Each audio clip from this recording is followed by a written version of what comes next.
Gannipur ITI college के नज़दीक में फिजियोथेरेपी का क्लिनिक खोले हैं।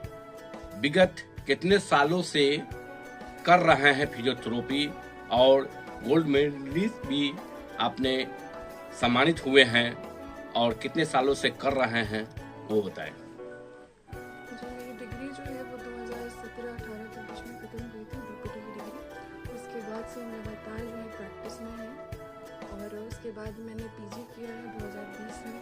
और उसके बाद यहाँ प्रैक्टिस चल रहा है मेरा। उसके पहले जो प्रैक्टिस था मेरा वो मैंगलोर में थी, तो उसके बाद हम यहाँ 5 साल से हैं, उसके पहले वहाँ पे कर रहे थे। विगत 9 साल से आप मतलब कि जो है एक्सपीरियंस है इसका करने का। बहुत से केसेस आते होंगे, ज़्यादातर जौन दर्द का आता होगा और फ्रैक्चर हो जाता है तो लोग ऑर्थो के पास जाते हैं। ऑर्थो के डॉक्टर जो है आप लोग को फिजियोथेरेपी जो है मतलब के पास भेजा जाता है, जो आप लोग इलाज उसको सही से करते हैं। तो ये बहुत ज़्यादा बढ़ रहा है और बहुत से लोग मतलब कि मालूमात नहीं हो पाता है कि मैं कहाँ जाऊँ नहीं जाऊँ, जॉइंट में दर्द है, नस में दर्द है, पैरालिसिस मार देता है तो कहाँ जाऊँ। तो उन लोगों से खासकर क्या अपील करना चाहेंगे? जी देखिए, पहले तो ये जो लाइफस्टाइल है हम लोग का, इसके वजह से बहुत सारा प्रॉब्लम क्रिएट होने लगा है। तो उसको हम लोग मैकेनिकल जो पेन है उसके अंडर में रखें, वो उस कैटेगरी में आ जाता है, ठीक है। दूसरा जो पेन है वो आपको जैसे कहीं चोट लग गई तो उसके वजह से हुआ। और थर्ड कैटेगरी वो ट्रॉमा के अंडर में आपको उस तरह का पेन आता है। और तीसरा है जो पोस्ट सर्जरी है, जैसे किसी ने सर्जरी कराया और उसके बाद उसका पेन आया तो उसको ठीक करना। तो ये 3 तो कैटेगरी हो गया पेन का, जिसमें अभी क्या होता है कि हम लोग रेफरेंस लेते हैं डॉक्टर से, जो मेडिकल डॉक्टर्स हैं एमबीबीएस, उनके थ्रू रेफरल मिलता है। तो फिलहाल कुछ चेंजेस जो है वो रूल्स में आया है फिलहाल, कि जहाँ पे ये मैकेनिकल पेन है, जहाँ पे लोगों को सिर्फ सिंपली दर्द हो रहा है, कमर दर्द है, गर्दन में दर्द है, तो वहाँ पे ये फर्स्ट लाइन ऑफ ट्रीटमेंट में भी आने लगा है। पहले हम लोग को एक रेफरल चाहिए होता था, तभी डायग्नोसिस किया हुआ, तब जाके हम लोग इस चीज़ पे जो अभी ट्रीटमेंट है उसको करते थे। पर फिलहाल जो है वो मैकेनिकल पेन है, तो वहाँ डायरेक्ट भी पेशेंट हमारे पास कमर दर्द या गर्दन के दर्द के इलाज के लिए आ सकते हैं। देखा गया है कि बहुत से व्यक्ति का मतलब हाथ नहीं उठता है ऊपर, तो इस तरह की शिकायत ज़्यादा, झंझनाहट हाथ में आता है और मतलब कि जो है इस तरह का अपने को वीकनेस फील होता है, हाथ नहीं उठता है, तो उससे को मतलब फिजियोथेरेपी से कैसे ठीक हो सकता है?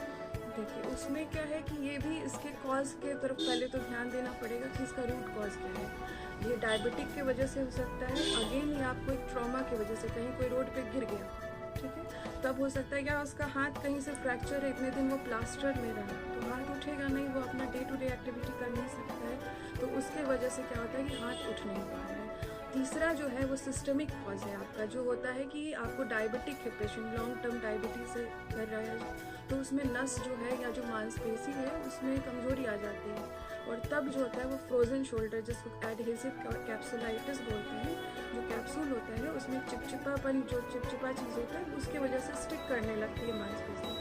तो ये तीनों जो है इसमें हम लोग फिजियोथेरेपी ही फर्स्ट लाइन ट्रीटमेंट लेना चाहिए। तो इसमें हम लोग एक्सरसाइज कराते हैं, जैसे कि मोबिलिटी का एक्सरसाइज है कि हाथ को धीरे धीरे उठाना है, फिर उसको जो भी ये लचीलापन, फ्लेक्सिबिलिटी पे, उस पर मोबिलिटी के बाद फ्लेक्सिबिलिटी करते हैं, उसमें हम लोग स्ट्रेचिंग एक्सरसाइज कराते हैं। फिर जो मांसपेशी कमज़ोर हो गई, इतने दिन तक उठाया नहीं हाथ, तो उसकी वजह से कुछ मांसपेशी कमज़ोर पड़ जाता है, तो उसमें हम लोग स्ट्रेंथ ट्रेनिंग देते हैं। और स्ट्रेंथ देने के बाद हाथ को लंबे समय तक वो उठा पाए, एक ही बार नहीं उठाए तो इंड्योरेंस ट्रेनिंग देना पड़ता है। फिर उसको हम लोग जो डेली एक्टिविटीज़ है, कोई सामान उतारना है, कोई चीज़ पीछे से उतारना है, झुक के उतारना है, ऐसी चीज़ों को फिर ट्रेन किया जाता है उस चीज़ के लिए। उसमें हम लोग एक्सरसाइज भी कराते हैं, प्लस जो इलेक्ट्रिकल मोडालिटी जो होता है वो भी देते हैं, सिकाई जिसको कहते हैं आप लोग, तो सिकैया के थ्रू और एक्सरसाइज ट्रेन करके उनको वापस से जो उनका रेंज होना चाहिए उस तक लाया जाता है। किसी किसी को मतलब कि जैसे अभी ठंड का मौसम है, चढ़ रही है, तो ठंड चढ़ते वक्त और उतरते वक्त दोनों समय में ये पैरालिसिस का अटैक होता है, इस मौसम में होता है, तो हो जाता है। तो किसी को मतलब कि बैठ नहीं सकता है, कोई उठ नहीं सकता है, कोई का पूरा अलंग मार देता है, इस तरह का। तो वैसे में पैरालिसिस माने वाले पेशेंट को किस तरह ये आप लोग फिजियोथेरेपी से ठीक करते हैं? फर्स्टली ये कारण क्या है कि फ्लक्चुएशन क्यों होता है, क्योंकि जब मौसम चेंज होता है तो जो बॉडी को आदत है एक टेम्परेचर मेंटेन करने का या जो प्रेशर मेंटेन करने का, वो उस टाइम फ्लक्चुएट कर जाता है अचानक से। बॉडी अडेप्ट नहीं की हुई रहती है, तो फ्लक्चुएट करने की वजह से जो चेंजेस आया उसको जो है ब्रेन का जो ब्लड सर्कुलेशन है वो उसको ले नहीं पाता है। तो क्या होता है, ज़्यादा फ्लक्चुएशन के कारण वहाँ पे या तो क्लॉटिंग हो जाता है या वो बर्स्ट कर गया। क्लॉटिंग हो गया तो इस्कीमिक चेंजेस है, सिर्फ क्लॉटिंग रह गया।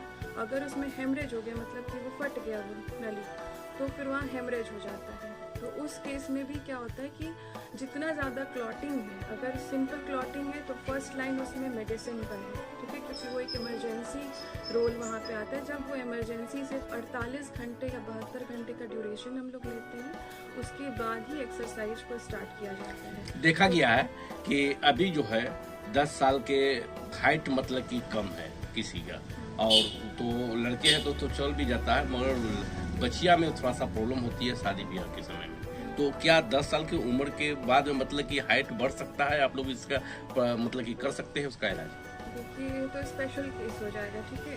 तो यहाँ पे फैक्टर जेनेटिक भी करता है कि किसी का बनावट अगर है या जेनेटिकली वो अगर ड्रॉप है या फिर शॉर्ट हाइटेड है, तो उसको तो नहीं बदला जा सकता। लेकिन जिसमें पोटेंशियल है, ठीक है, उस चीज़ में हम लोग कर सकते हैं कि जहाँ पे जो मेटाबॉलिक चेंजेस उसमें ला करके एक्सरसाइज के थ्रू उसमें वो चीज़ को कह सकते हैं कि स्टिमुलेट कर दिया जाएगा, जो ग्रोथ हार्मोन होता है, और उससे वो जो है उसकी हाइट में भी इम्प्रूवमेंट हो जाएगा।